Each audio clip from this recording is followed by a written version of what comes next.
1947, the popularity of superheroes is waning. Other genres are coming on the scene. And we finally get Superman and Batman dethroned from the top spot by a book that includes the first appearance of a character who was the titular subject of their own series for 404 issues. Who is it? What's the book? You're going to have to stay tuned to find out that and a lot of other information about CGC census counts from 1947 up next on this video from Bronzeville Comics.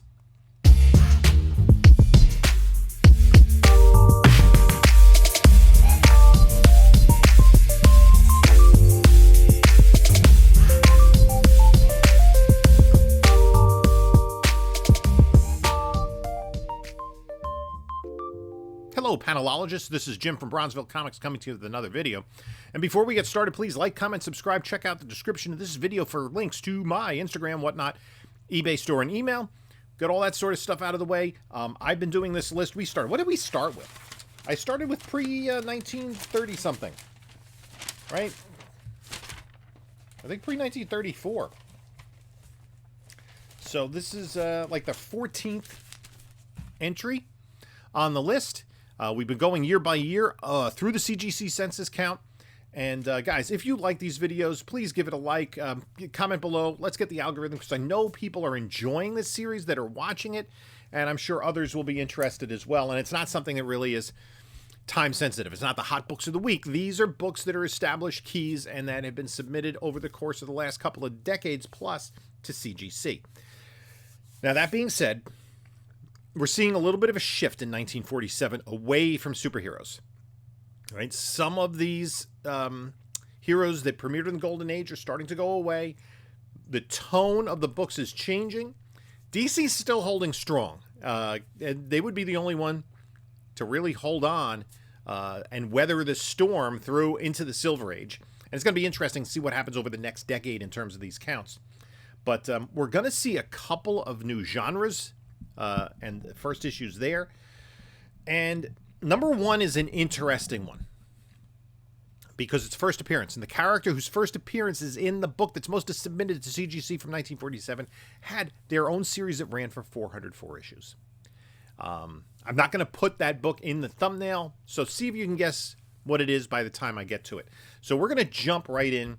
We're going to count down the top 10. We're going to look at other key issues and the top books from different publishers. To make the top 10 list, you needed more books than any other year on the list to qualify for the top 10. And only the top book, which only leads by one, is the second most submitted book to date in terms of universal blue labels on the CGC census. I use the site cgcdata.com, and that aggregates the data. Then obviously that'll change over time. I try to use the most recent data that I can. In terms of, because it takes a lot of work to prepare these particular videos. So let's just jump into the list. And we're going to start at number 10. And number 10 is 4-color number 159 from Dell Publishing. This is a Carl Barks story. And you can see on this, it's Donald Duck in The Ghost of the Grotto. As I've said in previous issues, these Carl Barks adventure stories were different than the other funny animal books at the time. Donald and usually his nephews went on these kind of epic adventures, and the stories do really hold up very well. Carl Barks did the story and art, and Carl von Butner did the cover. So Barks didn't often do the covers, so that would be a little bit unusual to get here. In order to get onto the census, there were, this book has 179 copies on the census. At number 9 is Batman number 39. Kind of one of the campy covers. We talked about covers got a little more campy in 1947, and they're not going to get much better in the foreseeable future. This is a Bob Kane and Ray Burnley art. Doesn't credit the cover. I'm not sure. I guess they were unsure of it at the time. This is actually an early CGC submission. I don't think that's Dick Sprang. I'm going to guess that maybe it's Jerry Robinson. it's Jack Burnley. Jack Burnley did the cover of this particular book. And this, Batman falling through the bat-shaped hole in the ice while he and Robin are ice skating for some reason, not really fighting crime. In order to make the census, 187 copies. At number 8 on the list is another Carl Barks. This is Donald Duck in Volcano Valley with his nephews. Carl Barks story, Carl von Buettner cover. And this actually has the highest average grade on the census of any of the books at 6.95, which is pretty high for a book that has as many copies on the census as this one does. There are 195 copies on the census. Let's say go to number 7, and it's Batman number 44. I'm a little bit surprised that this is as low as it is. This is a Jim Mooney and Charles Paris cover with Joker, multiple Joker faces on the cover. Joker is usually more popular, but this only comes in 7th on the list. But it also has, of the books in the top 10, it has the lowest mean grade of 4.14. People are willing to grade it at lower values, which means that this is even more hard to find than the other Batman books of the year, which is kind of interesting. I don't know why that is, but this is the very end of 1947, and I guess when we look at next year, is it because it's later in the year that the fewer of them were printed, that superheroes were that much on the wane? I don't know. But that'll be something to track as we go from 47 into 1948. To make the census, this had 201 copies on the census. Coming in at... this is 1947, my bad. I had a brain fart for a minute. Coming in at number 6 is Batman number 41, which I actually have a copy of. It's not a 9.4 as this one is. This is the first sci-fi cover for Batman, so there's a little more action than him ice skating. I actually got this in a trade for a Spider-Man 2099 number 1 Toy Biz variant that I found in a collection. So I essentially got it for free, which is kind of awesome. And I also came across a remainder copy recently. That was really nice, except that it was a remainder copy. This is for mid-year. It's got Jim Mooney art on the cover. And this has 217 copies on the census. Coming in at number 5, Batman number 43. This is a Jim Mooney and Ray Burnley cover with Penguin on the cover as a pirate, I guess. It's got a villain on the cover, so there is action, but it is also kind of a little corny with Penguin as dressed up with a long coat of a pirate and using his umbrella instead of a cutlass. Not exactly what we saw in the recent HBO series. This has 235 copies on the census. Number 4 on the list, very similar. It's Batman number 38. Another Penguin cover. This cover is by Dick Sprang. And it's first Batman by Jim Mooney. Penguin action cover. And Penguin's in Batman much more than Detective. This has 247 copies on the census. Number 3 on the list, we're not changing much. It's Batman 42, but a very desired book because of this classic cover by Jack Burnley and Charles Paris. Kind of the page being pulled away and Catwoman there. This is the first Catwoman cover in the Batman series in her classic costume, which took several iterations to get there. This also says it has one panel of Kurt Swan art. But I also think he had done Star Spangled comics prior to this. And this particular book, 256 copies to make the census. Let's go to number 2 on the list, and it's another Joker cover, Batman number 40. This cover is by Jack Burnley and Joker, and there's bad luck. He joins the 13 Club.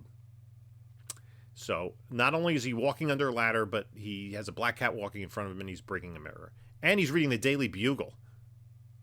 J. Jonah Jameson will be quite surprised by that. Maybe it's the first appearance of the Daily Bugle in comics. Batman number 40. There are 309 on the census, and this has the most restored copies of any book from this year at 22. It makes sense that Joker cover is this high on the list. And again, this is a Joker cover from earlier in the year.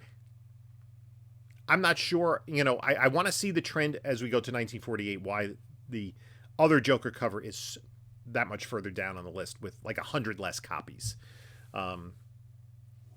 So 300, or basically 1/3 less. 309 copies on the census and 22 restored. What's number one? Well, as I said, it's the first appearance of a major character who had their own self-titled series for 404 issues. It's not a superhero. It's not Marvel or DC. It is a well-known character. It is 4-color 178, the first appearance of Uncle Scrooge. Highly sought after by collectors. It's Carl Barks' story. I'm not sure if he did the cover, Christmas on Bear Mountain. So it also has a Christmas theme going for it, which is popular, especially in the last month. And so this is, and this has a reasonably low 5.30 average grade on the census, as opposed to number 8 on the list, which was another Carl Barks 4-color, which had a 6.95, right? So a discrepancy there. This is, because it's the first appearance of Uncle Scrooge, it's going to be graded at lower grades. There are, the most common grade is 7.5. There are 26 of those, but there are either 24 or 25 copies of each a 6.5, a 5.5, a 5.0, a 4.5, and a 4.0. There are 11 1/8s, 5 1/5s, 3 1/0s, and 3.5s. So, yeah, an immensely important book in comic book history, and it's kind of what we're going to be seeing, I think, for about a decade, as the trend is going to move somewhat away from superheroes and to other popular characters and different genres. And we're going to see a little bit of that come up this year, and also how some other popular superheroes fared this year. Okay, let's go to number 11 on the list. And this is a little bit of a curio. This is from Catechetical Guild. Is This Tomorrow? America Under Communism. There are 3 different versions. I think they're all included in the CGC count. But basically, it's this warning tale of how, remember, this is Cold War, right? 2 years past World War II, and now the Cold War is emerging. We're understanding the threat of the Soviet Union and a lot of propaganda in that regard. And, basically, you can't trust your neighbors. This is going to lead into McCarthyism and a fairly dangerous time for the United States. Some people are looking at this as prophetic. I think not necessarily in a good way, right? This, obviously, the communists are beating these poor civilians, but this is a propaganda book, which has made it quite popular. And there are, I don't know how easy this is to find. I imagine it was, yeah, there's no price on this particular one. I don't know if these were given out, but there are 159 on the census. Up next, from Fiction House, and Fiction House is going to get increasingly popular at this point in time. This is Planet Comics number 48 with a robot cover. And what's this? Fiction House, as I've said before, they had some other very popular runs. Planet, because of the sci-fi aspect. If you do get good girl art, that's going to be popular. They also had Jungle and Jumbo, which are popular because they do have good girl art on those. They had Wings, and a couple of others. Fight was another Fiction House, but this is the top Fiction House from the book, and it's close to making the top 10. It was number 12 with 146 copies. This is the top Superman book of the year. This is number 15. It's Superman number 46. First mention of Superboy in the title. I don't think that's the key significance. I think it's just a popular Superman book. Again, kind of a corny cover of Superman trying to help this old lady start her car. I wonder if this is the same old lady that he was blowing the birthday candles out in the book from 1946. I don't know. So this does have 126 copies on the census. Now, up next, this is an interesting curio. This was a giveaway, and there were a lot of books in 1946 that were atomic bomb related, either in the title or in the subject matter. This kind of has both. Donald Duck's Atom Bomb. It's Cheerios Premium Y1. There are a bunch of Cheerios Premiums. There is a Quaker Oats promotional version that exists. Donald Duck's Atom Bomb. It's much smaller. I imagine, if you know further information, please leave it in the comments. I'm not familiar. Carl Buechner cover, Carl Barks interior art. Was this in cereal boxes? I have to believe it's a Cheerios Premium. It was in the cereal box. So there seemed to be a number of high grade of this particular book. 103 to make the census. Up next, this is from Better Publications, a smaller publisher. This is Wonder Comics number 15, and it is a airbrushed cover by Alex Schomburg. We talked in 45 and 46 about how these very popular artists put books on the list because they're highly sought after, and that drives the value up, and it means that in lower grades, it's still going to be worth getting submitted. It seems, and we're going to see this, that Schomburg went more to the airbrushed style in 1947. We didn't really see airbrush covers much from him prior to this. Bondage on the cover, of course, also, which I guess these are tiny people, like really like superhuman tiny people. I don't know. But this is from Better Publications. That's their top book for the year. And we will talk some more about other Schomburg covers later on the list. 103 copies on the census. Coming in next is a book that started a genre. It is Eerie Comics number 1 from Avon. It's the first horror comic book. The first comic book that was exclusively devoted to horror content. Bob Fujitani did the cover here. Classic cover. Loved that kind of, the gray tone background and the, what do they call that? The dispersion of the color.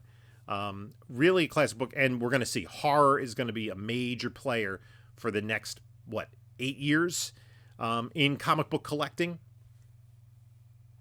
So Eerie Comics number 1, a very important book in comic book history and a very sought after because of its historical importance, and the cover by Fujitani. There's some bondage there as well, folks like that.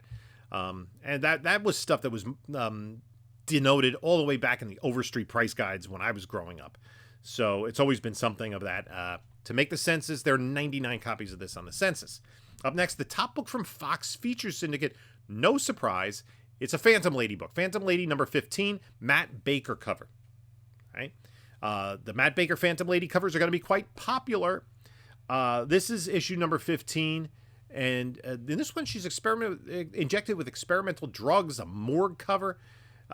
So, yeah, I think there are other reasons that make this popular.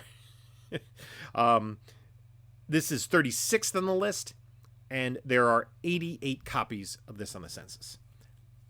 What publisher we have yet to see? A publisher that I'm afraid at this point in time was falling behind in sales. That's Timely Comics. And this is Captain America Comics 62. This is the most submitted book from Timely in 1947, and it's down. I mean, it's well over 100 copies short of making the list.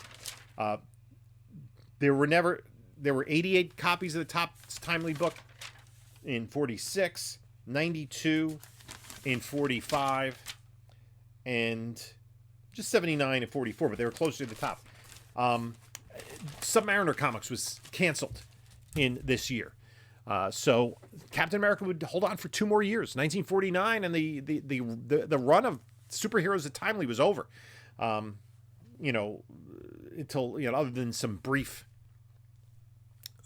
resurgences at different points in time. But this is a Sid Shores cover. It's not Schomburg. So it's not a classic artist. Bucky's kind of trussed up there, and Cap's coming to the rescue. Captain America, I think, suffered particularly from the days after World War II because he was so intricately linked with World War II, right? Punching Hitler in the face of issue number 1. So this is the top timely book in terms of CGC submissions from 1947. 75 copies of this on the Census. I'm putting this up because it's another Phantom Lady. This is also a Matt Baker cover, and this is the first issue where it changed over to Phantom Lady. Blue Beetle has a backup story in this. Phantom Lady had been a Quality Comics character, and then she changed costume colors and publishers, and headlined and headlit her own series here with Fox. Again, the Matt Baker cover is going to be very popular, 66 to make the Census. How about a first appearance of a major character that's still viable today? It's a DC book. It is Flash, Comics number 86. This is the first appearance of the Black Canary. And this is a Lee Elias and Joe Kubert cover.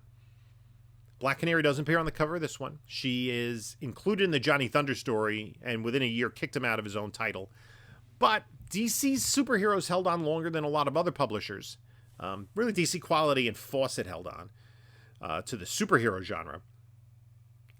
And Black Canary became late in the run a member of the Justice Society, which helped her resurface in the Silver Age of comics. She later joined the Justice League, was for a few years the only female member until Wonder Woman got her powers back, and was a very popular character. She's had her own series at times, usually linked with Green Arrow, but an important character. And the low average grade of this, 4.50, and there are only 64 copies. So Flash, not nearly as popular as Batman, Superman, and some of the other DC books. Probably mainly Batman and Superman. But this is a book that is going to be graded in almost any grade because it's the first appearance of a major character. Let's go to the top book from another publisher, and that's Standard Comics. This is Thrilling Comics number 60, 58th on the list, and this is an Alex Schomburg cover. And what we can see here, a jungle-themed cover. It's airbrushed. We talked about the airbrush cover before with Schomburg. We will see more of those. It's also more minimalist. His World War II covers were extremely busy, and I don't know if it was an artistic choice or just basically a personal economic choice, just in terms of the time it needed for him to churn out covers and get paid for them. Just, two humans and a monkey on the cover, and that's it. But Schomburg cover is still going to be sought after. And again, he worked for a lot of the smaller publishers. I don't think he ever worked for DC. And he was doing less time. I don't know if he's still with Timely or just doing less Timely at this point in time. So 63 copies of this on the Census. Another book that from a different publisher. This is Gilberton. This is Classics Illustrated number 43. This is the Great Expectations issue. And why is Great Expectations popular? Well, it was used in Seduction of the Innocent.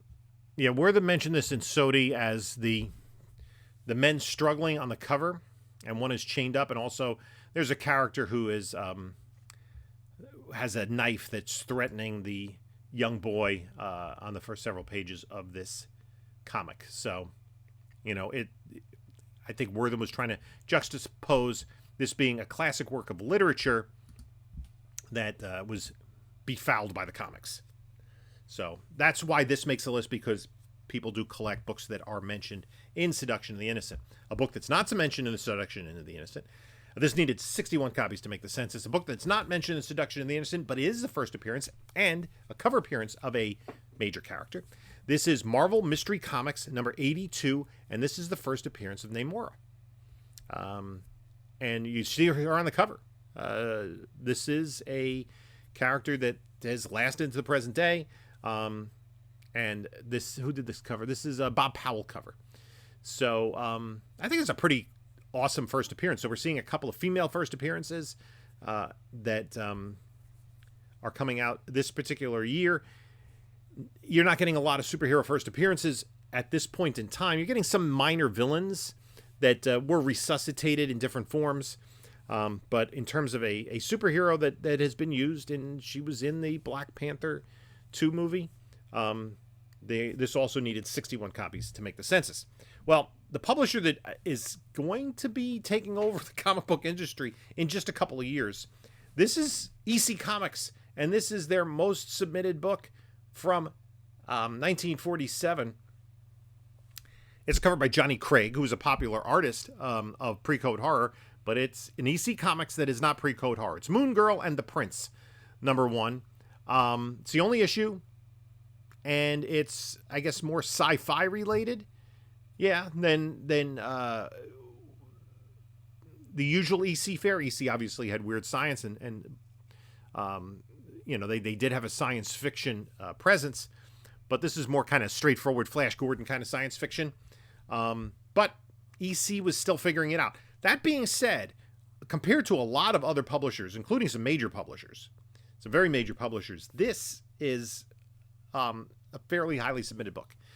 Now, part of that, I think, is the fact that EC had so many file copies, and probably this was one of them, that this book survived in higher grade, generally speaking. So this is Moon Girl and the Prince #1, 56 copies to make the census. This is Magazine Enterprises, The Killers #1. This was also used in Seduction of the Innocent, and it is an LB Cole cover. I think one of the triumvirate, I would guess, of classic Golden Age artists of this period with Baker and Schomburg. We're going to see, you know, their books are all over the place, especially because they did work for these smaller publishers. And we could see the colors that Baker did like. That LB Cole did like, that we will see in later books.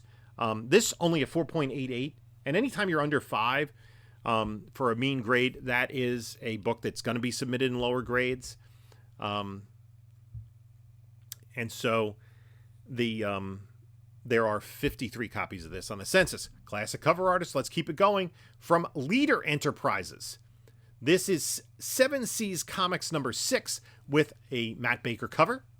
He also did interior art. This is the last issue of the series. This is a very popular series because of all the Matt Baker covers. But this is the one that had the most copies on the census for 1947 from Leader Enterprises. Again, a very small publisher, a publisher you don't hear a lot about. I don't know off the top of my head what other comics they were producing at this time. But 7 Seas was one of them, and Matt Baker did the artwork. So collectors want it. 52 copies on the census. What about the most popular character? I don't know if he still was, but he was dang close. Yes, he was.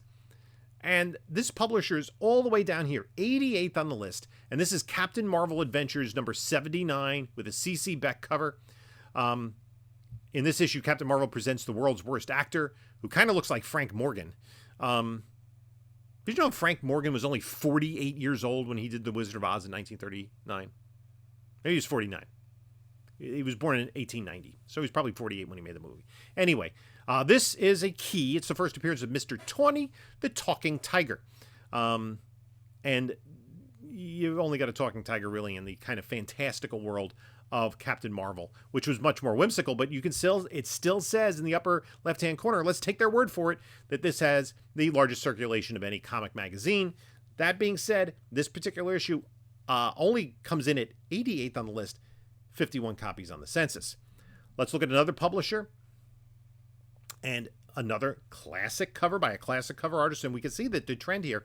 Nidor Publications, this is Black Terror #20 with a Alex Schomburg cover here. Again, more minimalist. 3 characters on the cover. And he did a lot of work for Nidor over time. And you have the beautiful woman featured prominently on the cover. The Black Terror trying to stop the hooded guy. Tropes that Schomburg and other artists of the time used because it sold. And there were enough copies to survive to this day. There are 47 copies of this on the census. Let's go to a couple of DC first appearances. And we'll go first to here. This is a tie for 108th on the list. This is All-American Comics number 89. This is the first appearance of Harlequin, a villainous foil of Green Lantern who more just wanted to be around him because she was in love with him. Little did she know. Little did any of us know until recent years. She did later marry Green Lantern in the comics. I'm not sure how that worked out in the whole. This is an Irwin Hasson cover, and it's the first appearance of the Harlequin. Not Harley Quinn, the Harlequin. And again, a recurring Green Lantern villain in the late 1940s towards the end of his run. This is tied on the list with Sensation Comics number 68, which is the origin and first appearance of the Huntress. This has an H.G. Peter cover. And the Huntress teamed with a Sportsmaster. They were in a few issues of All-Star Comics, and they did get a resurgence in the Silver Age. She was later renamed the Tigress to avoid the confusion with the Huntress, who was the daughter of Batman and Catwoman on Earth 2, and a character that was used in the Stargirl TV series as a semi-regular. Both of those, the Sensation and the All-American, 46 copies on the Census. Up next, the number one from David McKay Publishing, and this is interesting for David McKay. David McKay did a lot of newspaper strip reprints, but not this one. This is Blondie Comics number one, with her husband Dagwood, a staple of the Sunday funnies and comic strips for decades. I remember reading Blondie regularly in the 1970s as a kid. And this is all the comics are new and original. And a story by A.A. Milne. I did have a copy of this that was missing the centerfold, which included half the A.A. Milne story. A.A. Milne was the author of the original Winnie the Pooh books. And that's so long ago, Winnie the Pooh's in public domain and is now, like, killing people. Which I guess Popeye will be soon, like today. I don't know. So this, in order to make the Census, 45 copies. Almost as many copies as the first Harlequin and, a major DC first appearance. Interesting. Up next, the number one book from Harry A. Chesler, Punch Comics number 20. The Punch Comics run had a number of popular covers. This has the bare-breasted women on the cover. All these kind of women in the talons. I think there's like a little dot there on one of them that I'm assuming may be a nipple. And I guess you have this sci-fi female superhero, female character coming to the rescue. This, again, the number one from Harry A. Chesler. Average grade on the Census of just 4.80, and I do point that out because it is under 5, which is notable. And there are 44 copies on the Census. Up next, Hillman Publications. Airboy Comics, Volume 4, Number 8. That's how Airboy did his numbering. This is a Arthur Petty and Bernard Sachs cover and art, and it includes interior art by Comrade Infantino and Simon and Kirby. There is a bondage cover, which probably elevates the desirability to collectors, some collectors of this book, as this woman is all tied up on the...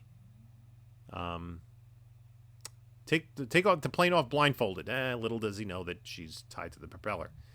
This is what is known as giving the girlfriend a whirl. 43 copies of this on the Census.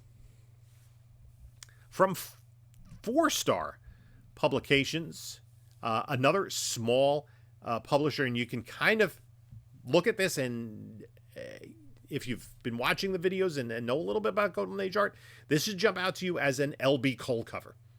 And it is. Classic cover from 4-Star. This is the last issue of the series. L.B. Cole seemed to do a lot of last issues. Like, they called him in, like, the sales are tanking. We need you to draw a cover. And it didn't work. But they're like, oh, people will be buying it for lots of money in, 70 years.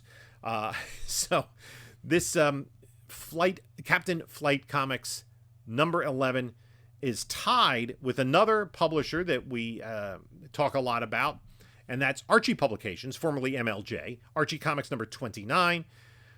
I wouldn't say this is an innuendo cover, but kind of a pun cover. Stop worrying about Archie's grades at school. He's got a good head on his shoulders. And Veronica's resting her head on his shoulders. This is an Al Fagali cover. And this is the top Archie book from 1947. This and Captain Flight, both 41 copies on the Census. The next book is a a very historically important book that it's the only issue of, and it is All Negro Comics #1 from All Negro Comics. It was a book that was written, drawn, and published and distributed by an all-black company, and they went out of business. The average grade on this is just 4.12. A very hard book to find in any grade. And this is one of those books that I would say a fairly large percentage of them are going to be graded compared to a lot of the other books around it, even in lower grades, because it does have such an important historical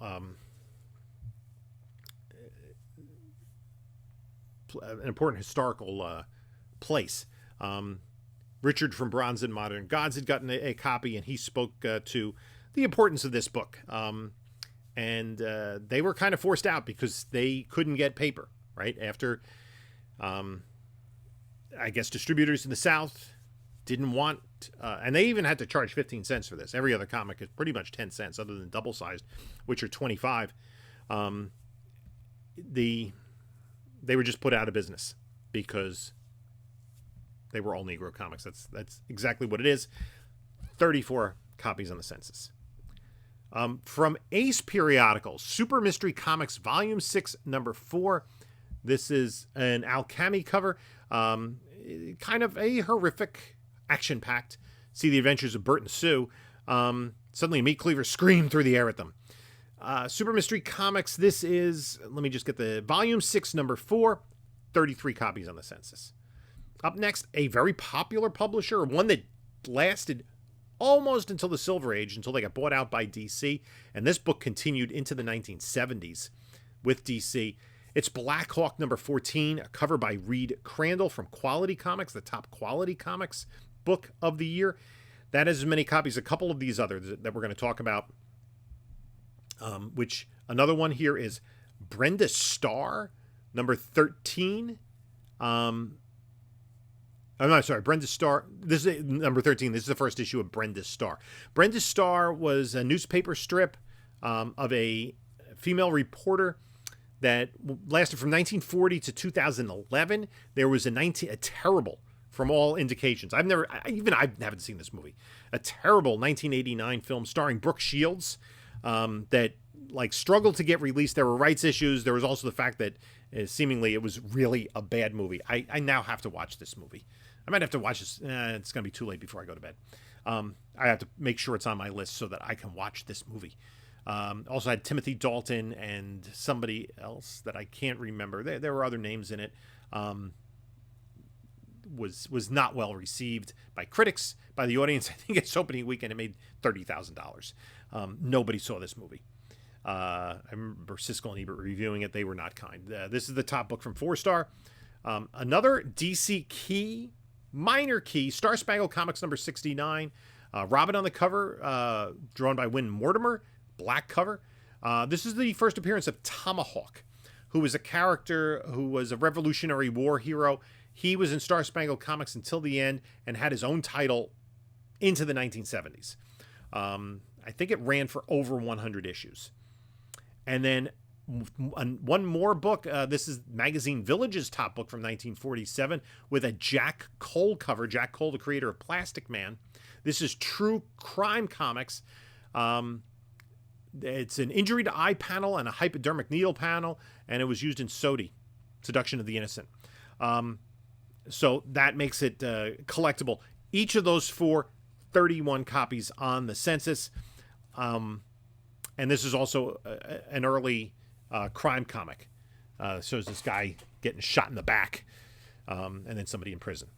Now, up next is the top book from, this is another Harry A. Chesler, not their top book. We already saw Punch Comics 20. This is Red Seal Comics 20, which is a Pete Gattuso cover, skeleton cover. There are 28 copies on the census, which is the exact same count as the next book, which is another one that started a genre, and that's Young Romance number 1, the top book from Prize Publications. This is the first romance book, Jack Kirby cover, and Jack Kirby and Joe Simon did the work on this, and you can see those are definitely Kirby faces. Designed for the more adult readers of comics, all true love stories.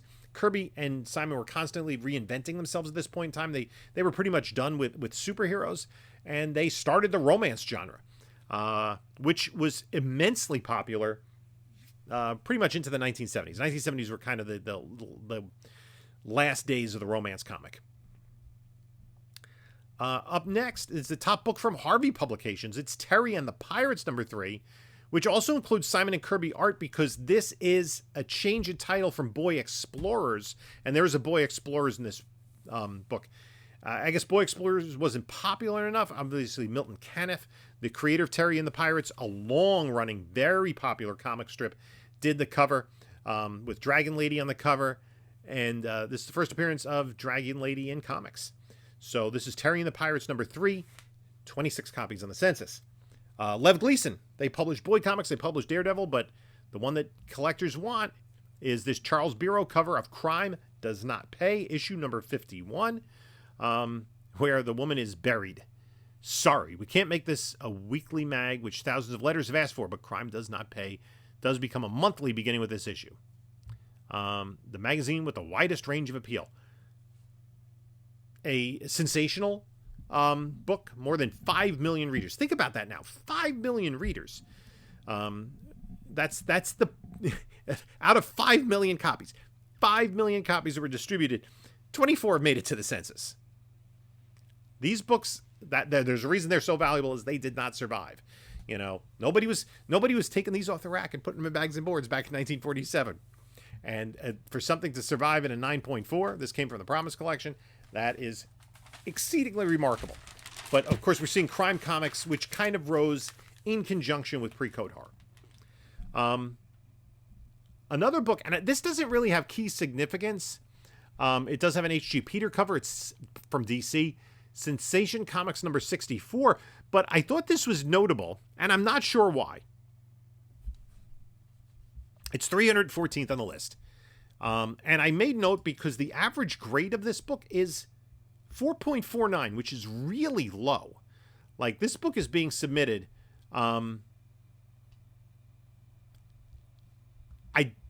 I don't know why. There's only one book better than an 8.0. But I guess most of these, there are really low grades submitted, but I guess just with only 23 copies on the Census, there aren't just a lot of them in general. There are only, as I said, 23 copies on the Census. Let's go down one more. And this is an interesting book. This is it says Marvel Comics. It was timely at the time, but it does say Marvel on the cover. This is Margie Comics #36. This is the first appearance of Stan Lee in comics. He is supposed to date Margie, and shenanigans happen. Again, a low mean grade of 4.89. Only 22 copies on the Census. And again, the first appearance of Stan Lee in comics. I actually just recently watched the movie. Trivia question, right? And the first person, what am I going to do? The first person to put the correct answer in the chat, in the comments, I'll give something away. I'll give away a comic book. What is Stan Lee's first appearance in film? Not TV, in movies. Again, 22 on the Census. Also, Street and Smith's top book. It's not a shadow book this time. It's Red Dragon Comics #1, with an Ed Carter cover. This guy holding a white guy, an Asian guy, and a giant frog lizard thing, whatever that is. And also with 22 copies on the Census is the top from Victory magazines. This is X Venture #1, with this kind of masked character on the cover. I don't know much about this. Let's go to more publishers. We just have a few more publishers to get through. From Deerfield Publications is Junie Prom Comics #1. A kind of Archie-esque, although more like some of those timely Katie Keene kind of stuff. Juvenile romance comics, I think they would be called. There are 20 copies of this on the census, which is the same number as Negro Heroes #1. Text biographies of Harriet Tubman and Joe Louis. I also imagine, looks like George Washington Carver there. And there's some others. This is one of those books where, like True Comics, it was supposed to be good for you. It was educational, as opposed to superheroes or science fiction or, you know, horror or whatever. So those books exist because mom bought them, but nobody read them. Maybe somebody read this. It does have historical significance. This is from Parents Magazine. Also 20 copies on the census. Up next, from Columbia Comics, Skyman #3, Ogden Whitney cover. Skyman was a superhero with Columbia Comics. He was in Big Shot Comics as well. Had his own series for a while. There are 15 copies of this on the census. From F.E. Howard Publications, Super Duper Comics #3, which is the first appearance of Mr. Monster, who we see here in the middle. And if you are a fan of 1980s independent comics, Doc Stern, Mr. Monster, who is this character, was kind of reimagined by Michael T. Gilbert. First in Pacific Comics, then it went over to Eclipse, and then eventually to Dark Horse. He kind of reinvented this character as kind of like a little bit of a satire of superhero and horror comics. I think I've just completed the run. I think I have all the Doc Stern Mr. Monster comics. There were different titles in the 1980s, but he definitely took the look from this character. That's his first appearance in Super Duper Comics #3. That has 14 copies on the census, as does Famous Funnies #157. Nothing significant about this book at all. I guess just if it's going to be high enough grade, people will submit it. Also 14 copies on the census. And we're going to complete our list with McCombs Comics, Crown Comics #8, which has Matt Baker interior art and a voodoo story.